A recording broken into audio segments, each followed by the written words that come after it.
Okay, I'll just show you how to delete a mobile from the Bluetooth audio system in this 2015 Mercedes Benz Vito. So from any screen, if we go over here to telephone, you see telephones at the bottom. You've got Navi Audio or telephone.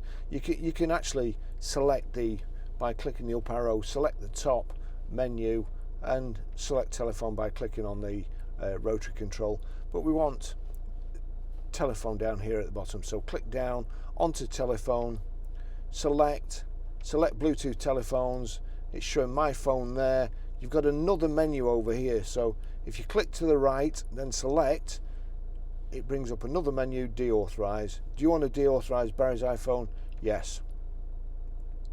That's it. So select the one you want to delete. You see the menu on the right there, or the sign that says you can get to another menu. Click the right arrow, select, deauthorize. Yes, that's it.